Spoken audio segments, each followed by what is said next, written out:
여러분, 한 목사님이 15년쯤 전에 중국의 선교지에 가셔서 말씀을 전하고 부흥회를 인도하실 일이 있으셨습니다. 이 목사님이 한 번은 설교 가운데 헌신과 희생에 대한 주제로 설교하셨어요. 많은 교회와 가정에 문제들이 있지만 실제로 누군가 한 사람이 헌신하고 희생하면 문제의 대부분은 사라진다. 그러면서 이런 예화를 드신 거예요. 예를 들어서 10불을 셋이 나눠 가져야 된다 그러면 사람들 간에는 당연히 갈등이나 다툼이 일어날 수 있다는 거예요.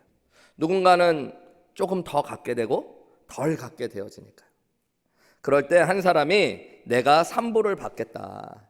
그러니까 너희들 중에 한 사람이 4불을 받고 한 사람이 3불을 받아라. 그러면 문제의 절반은 대부분 사라진다. 그런데도 두 사람이 여전히 내가 4불을 받겠다고 싸울 수 있어요.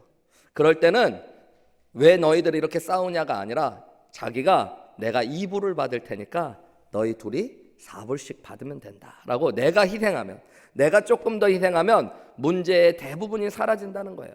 그와 마찬가지로 가정에서도 교회에서도 보면요, 여러분, 누가 문제다, 무엇이 문제다라고 이야기하지만 내가 조금 더 희생하고 조금 더 많이 양보하면 거의 모든 문제가 사라질 수 있다라는 이야기를 하셨대요.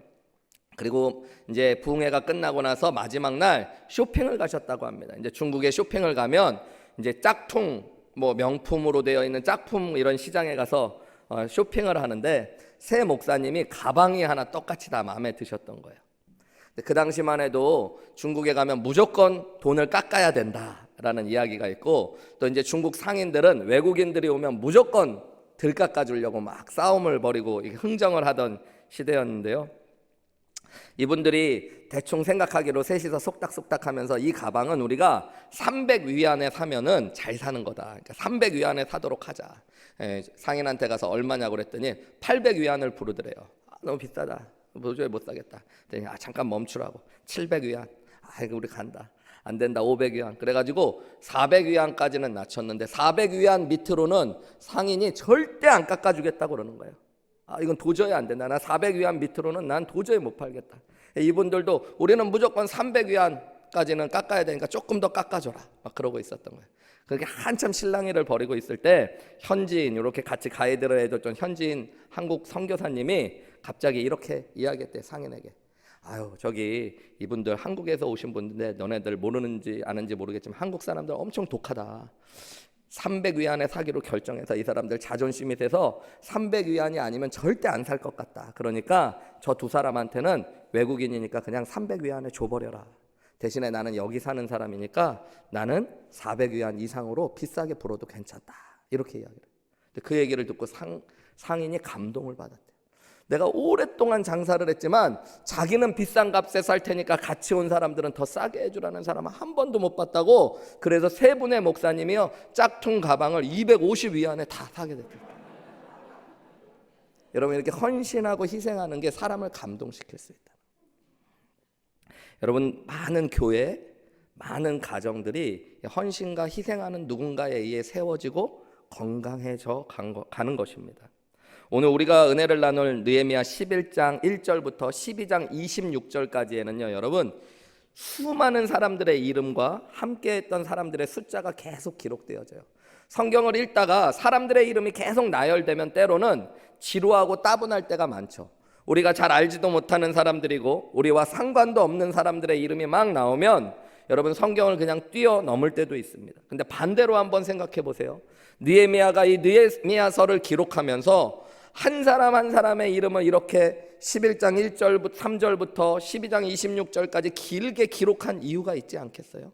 느헤미야에게 이 사람들은 꼭 기억해야 되는 사람, 기록해야 됐던 사람들인 거죠. 더 큰 눈으로 보면 하나님의 눈에 봤을 때 이 사람들은 반드시 기억되어지고 하나님의 책에 기록되어야만 되는 사람들이었던 것입니다. 도대체 그들은 어떤 사람들일까요? 제가 앞에 말씀드린 대로 이제 성벽은 지어졌지만 여전히 황폐하고 아무 집도 없었던 예루살렘 성 안에 들어가서 살기로 헌신했던 사람들입니다. 여러분, 오늘날은 도시에 가서 산다는 거 참 귀하고 기쁜 일일 수 있지만 당시에 예루살렘 성은 140년간 방치되었던 성입니다. 바벨론에 의하여 성벽이 무너지고 나서 모든 집들도 불타 회파되었어요. 성벽이 무너졌기에 방어력이 사라지고 치안이 무너지면서 사람들은 하나둘씩 밖으로 나가 살기 시작했습니다.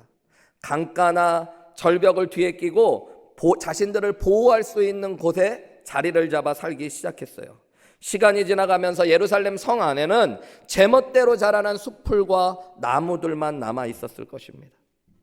이제는 아무도 살지 않는 성. 그래서 느헤미야 7장 4절에 보면 이 예루살렘 성이요, 거대한 성인데 집은 있지 않았다라고 이야기하고 있어요.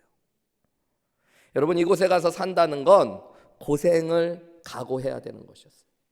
오늘날로 보면 여러분, 애들이 공부를 할 학교도 별로, 학군도 안 좋은 곳으로 가는 거나 마찬가지. 또 그곳에 가면 지금 자신들이 살았던 집을 포기하고 이사해야 되는 불편을 감수해야 되는 거예요. 여전히 대적들의 위험이 있었기 때문에 위험을 무릅써야 되는 일들이었습니다. 새롭게 집을 짓고 농지를 가꾸기 위해서는 훨씬 힘든 노동이 기다리고 있었던 곳이에요. 그런데 그들은 하나님의 성 예루살렘 도성의 재건을 위해 헌신하기로 희생했던 사람들입니다. 자신들의 안락함과 편안함을 포기하고 하나님의 도성 예루살렘을 위해 헌신했던 사람들의 이야기, 그것이 오늘 느헤미야 11장 1절부터 12장 26절까지 기록된 사람들의 이야기입니다. 오늘 본문의 말씀을 좀 살펴보면서요, 유다 공동체가 어떤 사람들의 헌신을 통해 새 시대를 열어갔는지 바라보면서 우리 한우리교회 공동체, 하나님께서 작년 말부터 올 초에 계속 새 시대에 대한 말씀, 부흥의 시대에 대한 말씀을 주시는데요, 진짜 한우리교회가 좋은 교회고 지금까지 참 아름답게 성장했지만 앞으로 하나님께서 하시는 새 시대, 부흥의 역사를 열어가기 위해서 하나님이 우리 각자에게 요구하시는 헌신의 모습이 무엇인지를 함께 살펴보는 귀한 아침 되시기를 주님의 이름으로 축복합니다. 첫 번째로 여러분, 오늘 본문의 말씀을 통해 우리가 깨달을 수 있는 헌신의 모습은 솔선수범하는 그 헌신을 통해 공동체가 새 시대를 열어갔다라는 것입니다. 솔선수범하는 지도자들이 있었어요. 우리 1절 말씀에 보면 백성의 지도자들이 예루살렘에 거주하였다라고 짧게 성경은 기록하고 있습니다. 제일 먼저 예루살렘에 들어가 살기로 한 사람들은 누구였냐면 지도자들이었어요. 유대 민족의 지도자들은 남김없이 예루살렘 안에서 가서 살기로 자원하고 헌신했던 것입니다. 공동체의 변화는 그냥 일어나지 않아요, 여러분. 진정한 공동체가 변화되려면 리더들이 변하고 헌신해야 됩니다. 우리 가정이 바뀌어지기 원하면 적어도 가장, 아버지 그리고 어머니가 바뀌어야지 가정이 변화될 수 있어요. 여러분, 교회도 마찬가지입니다. 누가 제일 먼저 바뀌어야 될까요? 담임 목사님. 그리고 우리 교회 목사님들 변화돼야죠. 그리고 여러분, 안수 집사님들, 초원지기들, 목자들, 교회에 오래 교회에 계셨던 분들, 그분들이 나는 이제 교회 오래 다녔으니까 내가 이 나이에 내가 하리, 네가 하라 그러면서 앉아만 있는 게 아니라, 말만 하는 것이 아니라 앞장서서 무언가를 헌신하고 희생할 때 여러분, 공동체는 건강하게 세워지는 겁니다. 다른 말로 하면 여러분, 내가 먼저 헌신할 수 있는 사람이 그 공동체의 진짜 리더가 되는 거예요. 어떤 직분과 자리를 맡은 것보다 내가 먼저 희생하는 사람이 그곳의 리더가 되는 것입니다. 제가 섬겼던 여의도 교회에서 제가 부목사로 섬길 때요, 하나님께서 몇 가지 은혜를 주셨는데 그 중에 하나가 담임 목사님의 눈에 잘 보이도록 하는 은혜를 주셨어요. 저를. 제가 막 아부한 게 아니고요, 여러분, 이게 어떤 일이냐면, 제가 여의도 교회를 섬길 때 여의도 교회 수천 명이 모이는 교회고 전도사님들 빼고 목사님들만 24명이었어요. 그러니까 목사님들 회의에 가도 담임 목사님을 멀리서 봐요. 저는 맨 어린 목사였기 때문에 맨 구석에 있어서 담임 목사님 얼굴도 가까이 못 보고 이렇게 1대1로 만날 일은 거의 한 번도 없었습니다. 그런데 제가 가끔 교회 마당을 지나가다가, 항상 그런 건 진짜 아닌데 어쩌다가 갑자기 뭐가 땅에 떨어진 게 유독 보일 때가 있어요. 그래서 그냥 아무 생각 없이 그걸 딱 주술 때 갑자기 목사님이 눈앞에 계세요.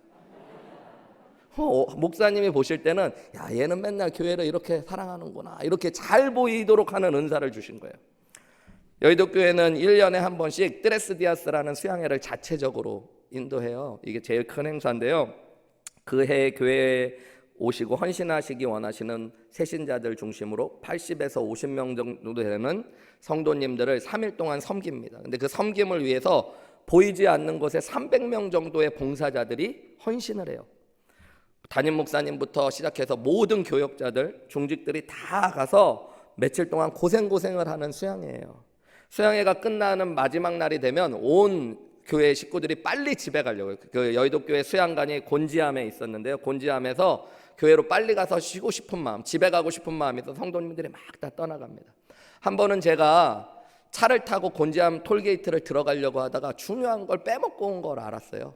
그래서 다시 차를 돌려가지고 수양관에 들어간 거예요. 제가 혼자 차에 갔더니 이미 사람들은 다 떠났어요. 비어있어요. 그래서 제가 깜빡했던 것들을 집은 다음에 나가려고 그러는데 수양관 본당에, 강당에 불이 켜져 있는 거예요. 그래갖고 무슨 일인가 하고 들어가 봤더니 거기 또 담임 목사님 혼자 서 계셔. 그러면서 저에게 이런 말씀 하시는 거예요. 이 목사가 우리 교회 리더 중에 리더구나. 그러면서 하시는 말씀이, 아무도 보지 않을 때 맨 먼저 와서 돌아보는 사람, 그리고 맨 마지막까지 남아서 그곳을 살펴보는 사람이 리더인데 라고 얘기하시는 거예요. 제가 그렇게 잘 보이는 은혜를 경험한 거죠.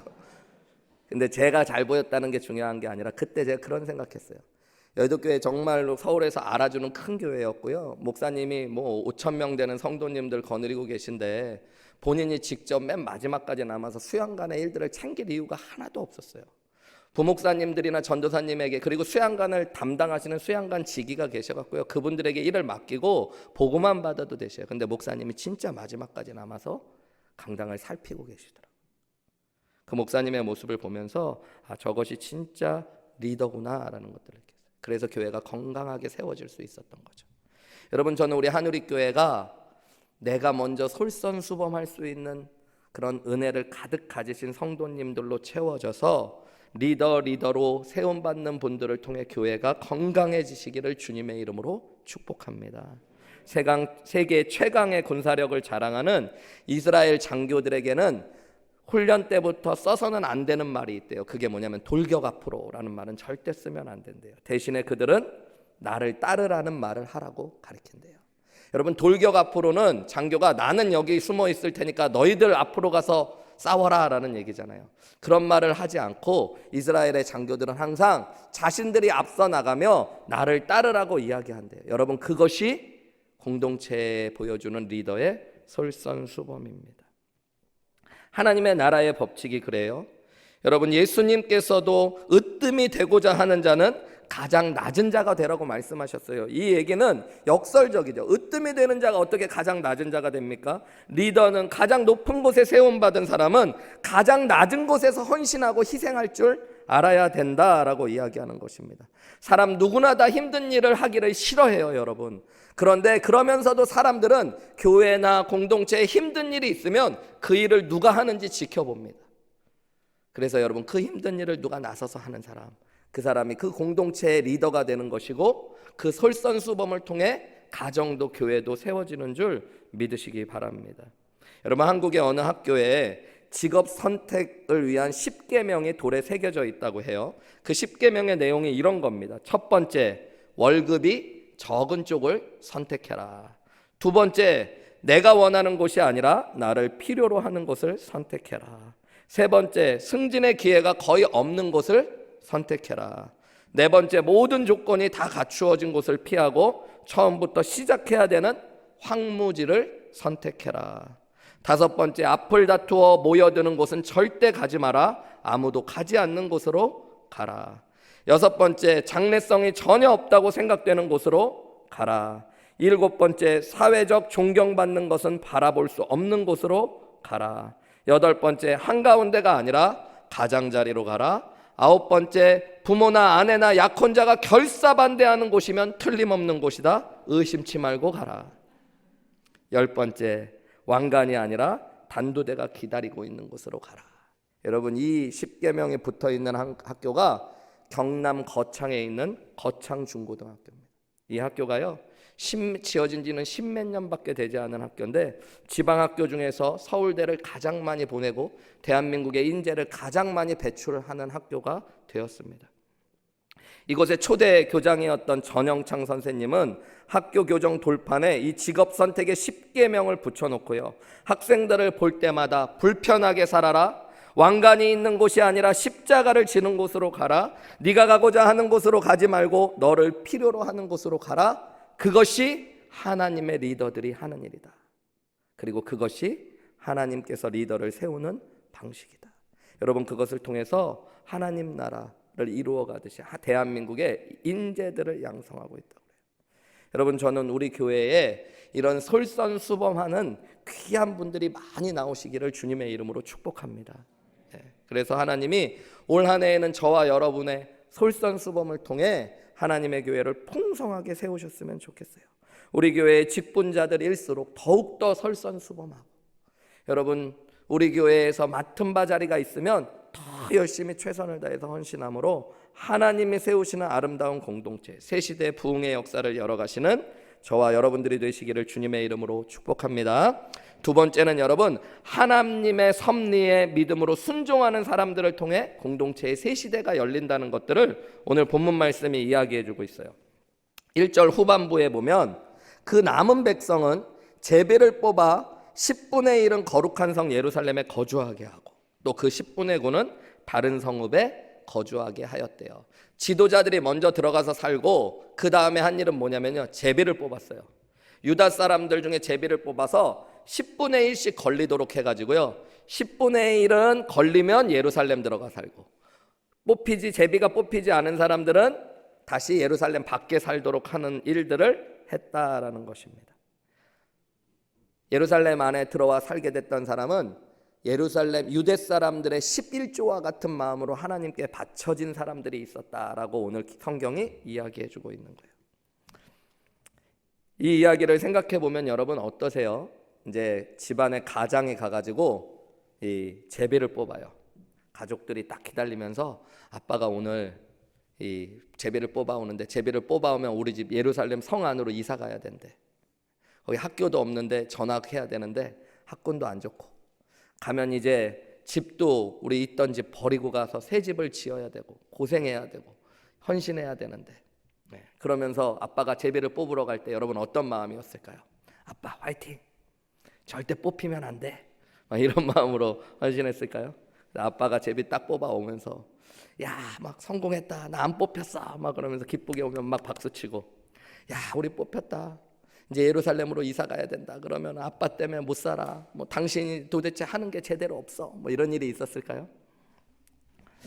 제가 왜 이런 이야기를 하냐면요, 제가 설교를 준비하면서 봤던 10중 8구의 모든 성경 학자들이나 주석가들은 이 본문을 그런 식으로 해석하더라고요. 이 10분의 1의 사람들은 남들이 하고 싶어 하지 않는 헌신에 뽑혀졌고 그것을 순종함으로 나아갔던 사람이라고 이야기해요. 근데 저는 말씀을 묵상하면서 전혀 다른 생각을 좀 해봤어요.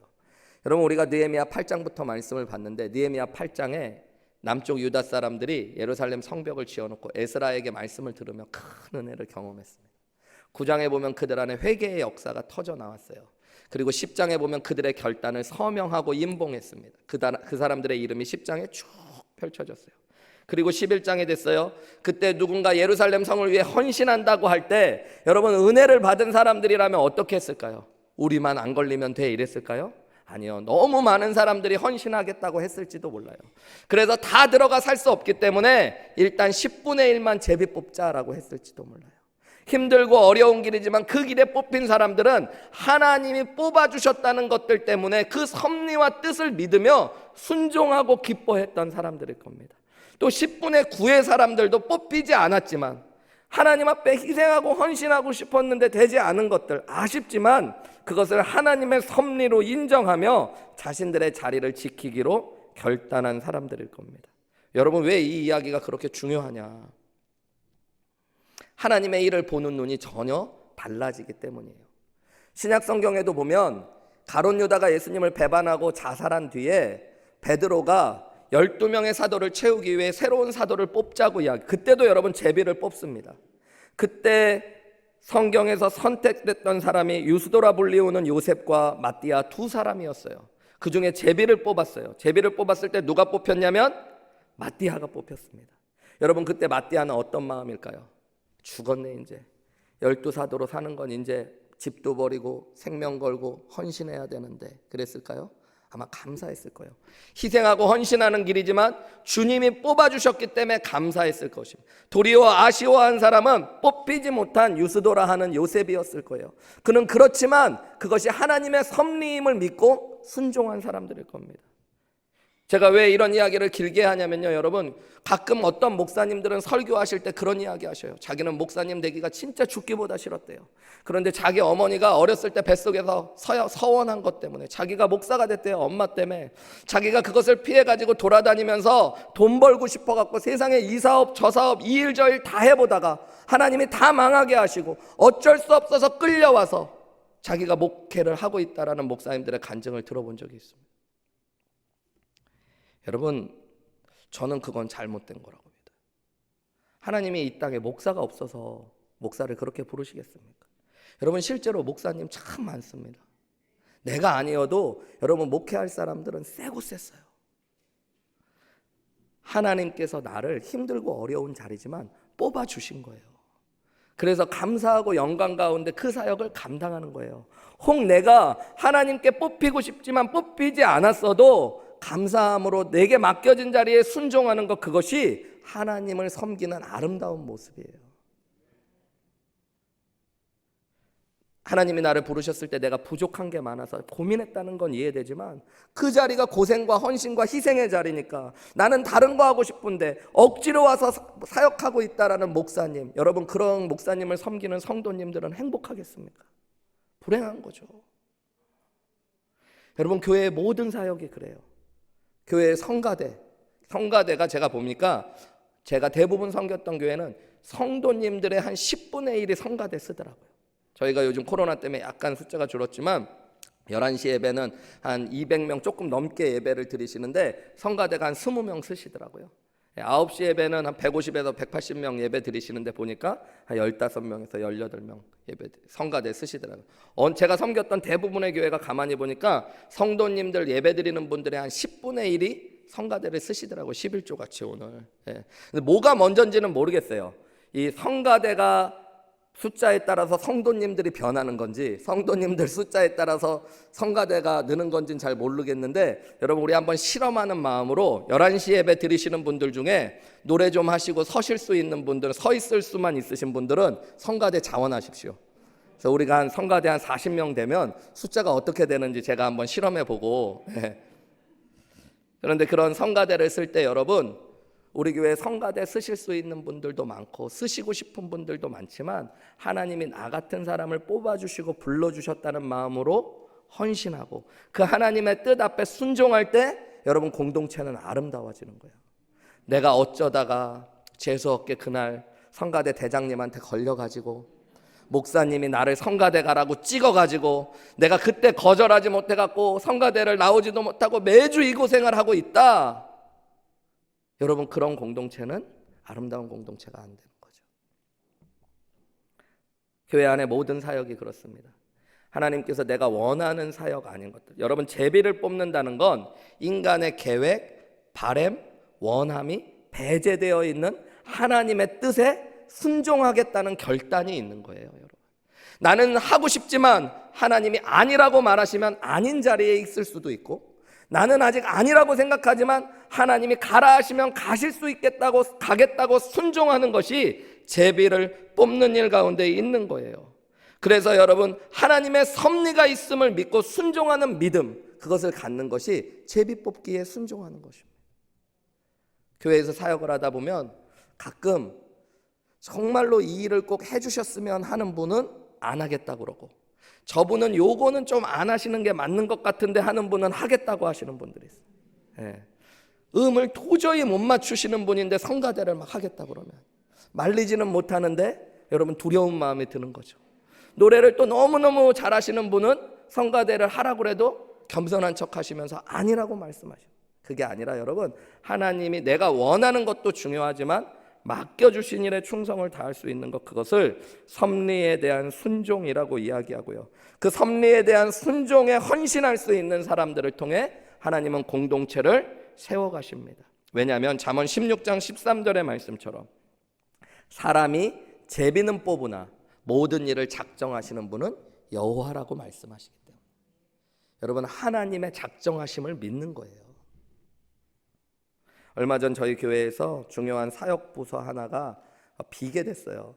갑자기 부장님 한 분이 이 사역을 못 하시게 되면서 중요한 부서에 부장님을 세워야 되는 일이 있는데 그 사역을 아무나 할 수는 없는 일이어서 제가 기도하면서 아무리 생각해봐도 한 분 부부밖에 떠오르지 않아요. 그래서 인사위원들과 상의해봤더니 인사위원들도 그분들이 해주면 제일 좋은데 그분들은 이미 다른 곳에서 사역을 하고 계시거든요. 그래서 그분이 기쁨으로 사역하고 계시는데 그분들을 이렇게 옮기게 되거나 하면 또 어려움이 있지 않을까, 그런 이야기하면서 상의를 하고요. 저보고 한번 이야기를 나눠보시라고 그래서 제가 두렵고 떨리는 마음으로 그 부부와 이야기를 나누었습니다. 교회 이런 일 때문에 새롭게 사역 부서장을 세워야 되는 일이 생겼는데 집사님 부부가 혹시 이 부서장의 일을 좀 맡아주시면 어떨까요? 라고 두렵고 떨리는 마음으로 나누었을 때 이분들이 조용히 처음으로 이렇게 얘기하시는 거예요. 목사님, 작년 연말 올해 초에 하나님이 저희 가정에 주신 마음이 있고요, 저희가 붙잡고 있는 것이 있습니다. 그러셔요. 그래서 무슨 말인가 또 두렵고 떨리는 마음으로 듣는데 교회가 그리고 목사님이 하시는 말씀에는 우리가 무조건 순종하자라고 결심했다는 거예요, 우리 부부가. 그래서 목사님, 저희가 순종하겠습니다 말씀하시는 거예요. 얼마나 감사한 일이에요. 자신들이 계획해 본 적도 없고 원하는 일도 아니었지만 하나님께서 이끄시는 길이기 때문에 자기들이 순종하겠다고 이야기하는 것, 그것이 하나님의 섭리에 순종하는 사람들의 믿음인 줄 믿습니다. 여러분, 이 믿음이 있을 때 우리의 인생도 바뀌고 공동체도 변화되는 거예요. 여러분, 하나님이 나를 황무지로 가라고 해도 여러분, 그 길이 하나님이 가라고 하는 길이 맞다면 그 길로 나아갈 때 여러분, 그 길이 축복의 땅 되어진다는 것들을 믿으시기 바랍니다. 내가 지금 있는 곳은 여러분 막 씨앗을 뿌리면 30배, 60배, 100배가 나는 곳이에요. 근데 하나님이 가라고 그러는 곳은 가면은 황무지여서 돌을 걸러내고 땅을 만들어야 되는 곳이에요. 그래도 하나님이 가라고 하신 게 맞다면 여러분, 내 계획과 뜻이 없더라도 순종하며 나아갈 때 내가 간 황무지가 나를 통해 하나님의 역사 가운데 축복의 땅으로 변화되는 은혜를 누리게 되어지는 것입니다. 여러분, 이것을 알면 우리의 인생이 바뀌어요. 때로는 내가 원하지 않는 황무지 한가운데로 나를 인도하신 하나님을 볼 때 하나님 나한테 왜 그러셨어요 하고 원망만 불평만 하는 것이 아니라 그 땅으로 나를 보내신 하나님의 섭리를 기억하면서 희생하고 헌신하며 주님 앞에 믿음으로 나아갈 때 주님께서 하나님의 뜻을 나를 통해 이루시는 놀라운 은혜를 누리게 하실 줄 믿습니다. 그래서 이 자리에 계신 모든 믿음의 식구들이 하나님의 섭리를 신뢰함으로 나에게 맡겨지신 일들을 순종하며 헌신함으로 나아가시고 그것을 통해 여러분의 가정, 교회 공동체를 믿음으로 세워가시는 귀한 분들 되시기를 주님의 이름으로 축복합니다. 마지막으로는 여러분, 오늘 이 느헤미야 11장부터 12장 26절까지 나오는 자원과 헌신했던 사람들의 모습을 통해 우리가 깨달을 수 있는 희생의 모습, 헌신의 모습은 자원하는 믿음을 통해 하나님은 공동체의 새 시대를 열어가신다는 것입니다. 2절 말씀에 보면 예루살렘에 거주하기를 자원하는 모든 자를 위하여 백성들이 복을 빌어주었대요. 여기에는요 여러분, 이 지도자들도 들어있고 앞에 나왔던 10분의 1에 해당하는 사람들도 있고요, 또 하나는 뽑히지도 않았고 지도자도 아니지만 그래도 저는 꼭 예루살렘에 살아야겠습니다 하는 자원하는 사람들이 있었다는 것들을 이야기해주고 있어요. 그리고 그들은 느헤미야가 말리지 않고 축복하면서 예루살렘에 가서 살도록 축복해주고 유대 백성들이 그들을 축복해줬다라는 말입니다. 자신은 지도자도 아니고 제비를 뽑아 뽑히지도 않았지만 예루살렘 성이 어떤 성인가? 하나님의 약속이 있는 거룩한 성이 아닌가? 곧 고향 땅에서 편안하게 사는 것 좋지만 힘들고 수고스럽다고 해도 장차 후손들에게 물려줄 영적 유산을 개척하는 일에 내가 동참하고 싶다. 하나님의 언약을 우리의 비전과 꿈으로 만드는 일에 쓰임받고 싶다. 편안함이 아니라 주님의 영광을 위해 살고 싶다. 우리끼리 잘 사는 것보다 예루살렘 성에 들어가 약속하신 믿음의 유업을 세워가는 일에 내가 쓰임받고 싶다라고 자원하는 사람들이 있었대요. 그리고 하나님이 그들을 통해 예루살렘의 새 시대를 열어가셨다라고 이야기하고 계십니다. 여러분, 저는 우리 한우리교회 모든 성도님들 안에 하나님께서 이 자원하는 믿음을 허락하시기를 주님의 이름으로 축복합니다. 여러분 억지로 하면 안 돼요. 신앙의 모든 일들은 자원함으로 이루어지고요. 하나님께서 예배하는 것, 교회, 공동체를 세워가실 때 이 자원하는 마음을 통해 하나님의 예배 처소들을 세워가셨어요. 실제로 출애굽기 35장 21절에 보면 처음 성막, 예배 처소가 세워지는 장면이 나옵니다. 그때 어떻게 성경에 기록하고 있냐면요, 무릇 마음이 감동된 자와 무릇 자원하는 자가 와서 성막을 짓기 위하여 그 속에 쓸 모든 것을 위하여 거룩한 옷을 위하여 예물을 가져다가 여호와께 드렸대요.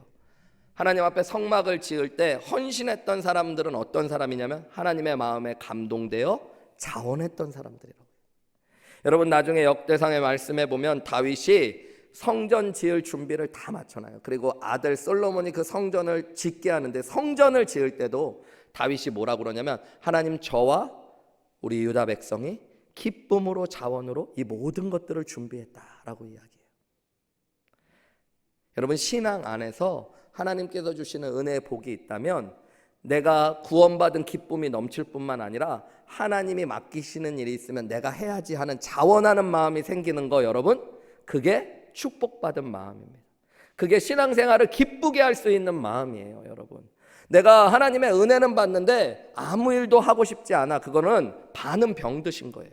여러분 내 신앙이 건강해지면 구원의 기쁨이 넘칠 뿐만 아니라 하나님의 사역에 동참하고 자원하고 싶은 마음이 듭니다. 실제로 시편 51편 12절에 보면 다윗은 자신의 믿음을 위해 기도하면서 이렇게 기도해요. 주의 구원의 즐거움을 내게 회복시켜 주시고 자원하는 심령을 주사 나를 붙들어 주옵소서라고 해요. 다윗이 두 가지를 구해요. 자기의 믿음을 위해 하나님 구원의 즐거움을 회복시켜 주시고 자원하는 마음을 좀 주셔서 나의 믿음을 붙잡아 주십시오. 여러분 안에 자원하는 심령이 넘치시기를 주님의 이름으로 축복합니다. 우리 교회 2주 동안 목장 모임 안 하고 이번 주부터 자유롭게 모이라. 저는 그런 걸 좋아해요. 무조건 모여라 이게 아니라 자유롭게 모이시게. 아직도 두려우신 분은 좀 쉬고, 그러나 모이기 원하는 분은 자원하는 마음으로 모이시고, 특별 새벽 기도에도 여러분 자원하는 마음으로 오시고. 제가 전도사 때 섬겼던 교회 목사님은 교회를 개척하시고 30몇 년 40년 넘게 교회를 이렇게 부흥시켜 오셨어요. 뭐 서울에서로 보면 엄청 큰 교회는 아니지만 어른들이 한 300~400명 모이고 또 모든 교인들까지 해서 한 500~600명 모이는 그래도 탄탄한 교회를 목회하시는데요. 목사님이 얼마나 카리스마가 있으시냐면 강단에서 어떨 때 보면 성도님들 막 못하면 막 설교 시간에 혼내십니다. 막. 안수 집사님들 막 일어나라고 그러고 막 혼내고 막 그러세요. 그러면 시험에 드는 게 아니라 성도님들이 딱 정신 바짝 차리고 아무 말 못하고 일사불란하게 촥촥촥 따라가세요. 교회 새벽 예배, 수요 예배 때는 출석부가 뒤에 있어요. 그래갖고 안수 집사님들, 집사님들 부부는 거기 이름이 쫙 적혀 있는데 사인하고 들어오셔야 돼요. 공적인 예배에 빠지다 보면 한 달에 한 번씩 체크해서 목사님하고 상담 들어가요. 상담. 빠지신 분들은. 저는 뭐 목회자였기 때문에 상담 안 받아봤는데 상담이 무슨 내용인지 대충 알겠어요. 나오시는 분들이 표정은 어두운데 정신이 바짝 차려서 나오세요. 새벽 예배도 그러니까 그분들은 무조건 자리에 나와요. 뭐 그게 꼭 좋다 나쁘다를 떠나서 저는 지난 한 주간 우리 특별 새벽 기도에 오시는 성도님들 보면서 참 감동받았어요. 힘들고 어려운 시간이고 아침 일찍 일어나는 게 참 피곤하고 또 코로나로 어수선한 기간인데 하나님께서 자원해서, 저는 여러분 어떤 목사님들은 딱 강단에 쓰시면 사람이 아무리 많아도 누가 어디에 앉아있는지 누가 빠졌는지 다 보인대요. 근데 아직 저는 그만큼의 능력과 여유가 없어서 여러분 누가 어디에 앉았는지도 잘 기억이 안 납니다. 그래서 여러분 빠지셔도 괜찮아요. 자원하는 마음으로 오시면 돼요. 우리 교회 출석부도 없는데 새벽마다 오시는 성도님들 보니까 너무너무 감사해요. 그분들이 기도하는 모습을 보면서 앞에서 저도 그런 마음이 들더라고요. 저분들 어떤 기도하실까? 내가 그것들 안다면 하나님께 축복하며 기도하고 싶다. 하나님의 마음은 더 하시지 않겠어요? 오늘 예루살렘 안에 살기로 자원했던 사람들, 지도자도 아니어서 제비 뽑지 않아서 들어가지도 않아도 되는데 하나님의 나라를 위해 스스로 자원하여 희생하겠다고, 불편하겠다고, 헌신하겠다고 이야기하는 사람들을 보면서 하나님이 어떤 마음을 가지셨을까요?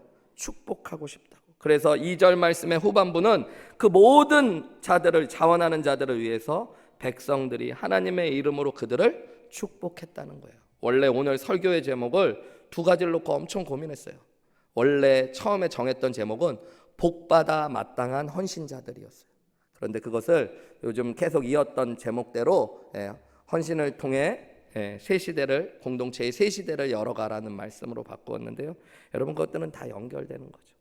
하나님의 나라를 위해 내가 헌신하고 희생하는 것, 여러분, 주님이 결코 잊지 않으십니다. 히브리서 6장 10절 말씀이 있는데요. 여러분, 제가 읽어드릴게요. 하나님이, 우리 이 성경 같이 한번 한 목소리로 읽어볼까요? 시작. 너희 행위와 그의 이름을 위하여 나타낸 사랑으로 이미 성도를 섬긴 것과 이제도 섬기고 있는 것을 잊어버리지 아니하시느니라. 여러분 보세요. 하나님은 절대 불의하지 않는 분이세요. 그분은 여러분의 행위, 특별히 하나님의 이름을 위하여 사랑으로 성도들 섬기셨던 것들, 과거에, 그리고 지금도 섬기고 있는 것, 어떻게 하신대요? 잊어버리시지 않는 분이래요. 사람은 잊어버릴 수 있지만 여러분, 모든 헌신과 희생은 주님 앞에 하는 것인 줄 믿습니다. 근데 그 주님은 잊지 않으신대요. 그래서 주님은 느헤미야서 11장 3절부터 12장 26절까지 그들의 이름과 숫자를 다 기록해 놓으셨던 거예요. 교회는, 때로는 목사님은 여러분의 수고와 헌신을 다 인정해드리지 못할 수도 있습니다. 다 몰라줄 수도 있습니다. 그러나 모든 헌신은 주님 앞에 하는 것이기 때문에 주님은 그것을 잊지 않고 기억하신다는 것들을 꼭 믿으시고 하나님의 은혜 가운데 헌신하시는 저와 여러분 되시기를 주님의 이름으로 축복합니다. 저희 교회는 1월 말에 사역 박람회를 준비하고 있어요. 30개의 사역 부서와 팀이 강당에다가 각 부스를 만들어 놓고요. 우리 교회에 어떤 사역들을 하고 있는지, 그리고 어떤 발론티어들이 필요한지를 1월 마지막 주에 강단에서 쭉 이야기할 겁니다. 여러분, 그때 사역박람회 오셔가지고 한 분도 빠짐없이 그곳에 가셔서 30개 이상의 팀들을 바라보시고 부서를 바라보면서 내가 하나님 앞에 어떻게 솔선수범하며 하나님의 뜻 안에서 자원하는 마음으로 섬길 수 있는지를 고민해 보시고 기도하시고 함께 헌신해 주시기를 부탁드려요. 여러분의 헌신을 통해 하나님이 우리 교회의 새 시대를 열어가실 줄 믿습니다. 여러분, 신앙의 본질은 예수님 닮아가는 거죠. 그리고 예수님 따라가는 거죠. 네, 여러분, 예수님이 그렇게 오늘 우리 본문에 나온 말씀처럼 솔선수범하여 하나님 나라를 세워가신 분입니다. 하나님의 아들이신 그분, 하나님 자신이신 그분이 여러분 스스로 먼저 가장 낮은 인간이 되시고 자신은 십자가에 못 박혀 죽기까지 솔선수범하셨어요. 여러분, 예수님께서 하나님의 뜻에 온전히 순종하셨습니다. 하나님, 할 수만 있다면 이 잔을 내게서 옮기옵소서. 그러나 나의 원대로 마오시고 아버지의 뜻대로 되기를 원한다고 그 하나님의 뜻 앞에, 섭리 앞에 순종함으로 십자가를 지시고 죽으셨습니다. 예수님은 이렇게 말씀하셨어요. 한날 나에게서 생명을 취할 수 있는 자가 아무도 없다고. 그렇지만 내가 하나님의 영광과 인간들의 구원을 위하여 생명을 버린다고 말씀하셨어요. 예수님 스스로 자원하여 십자가를 지신 거예요. 이 위대한 헌신과 희생 때문에 여러분, 하나님 나라가 열렸고 저와 여러분이 이 자리에 서 있는 줄 믿습니다. 그래서 우리도 그 모습 따라가는 거예요. 그러면서 하나님이 우리를 보내신 이 자리가 여러분 소망의 땅인 것들, 그리고 소명의 땅인 것들을 믿으시기 바랍니다. 여러분은 한우리교회로 불러주신 하나님의 목적이 있어요. 여러분, 이곳에서 우리 같이 조금 힘들고 어렵고 불편할 수 있지만 여러분, 오늘 주신 말씀처럼 내게 맡겨진 자리에서 솔선수범하고 하나님의 뜻 앞에 엎드리며 자원하는 마음으로 헌신할 때에 하나님이 이 달라스 땅에서 우리 한우리교회를 아름답게 세워가시고 축복하실 줄 믿습니다. 우리 함께 기도하시겠습니다. 여러분, 오늘 주신 말씀 가지고 기도할 때에 하나님, 우리 교회를 위해 좀 기도해 주셨으면 좋겠어요. 하나님, 오늘 주신 말씀처럼 우리 한우리교회가 솔선수범하는 교회 되게 하시고 많은 분들이 하나님의 섭리와 뜻 안에 믿음으로 순종하는 역사가 있게 하여 주옵소서. 하나님, 무엇보다도 우리 한우리교회 자원하는 자들이 많은 교회 되게 하셔서 하나님, 우리 교회의 새 시대와 부흥의 시대를 함께 열어갈 수 있도록 주님 도와 주시옵소서. 무엇보다도 내가 그런 사람 되게 하여 주시옵소서. 하나님이 부르신 이 자리에서 하나님 그저 벤치 워머처럼 자리만 따뜻하게 하는 자가 아니라 하나님이 부르신 헌신의 자리로 용기를 내어 믿음을 내어 한 걸음을 내디딜 수 있는 하나님의 사람 되게 도와달라고 우리 함께 기도하며 나아가시겠습니다. 기도하시겠습니다.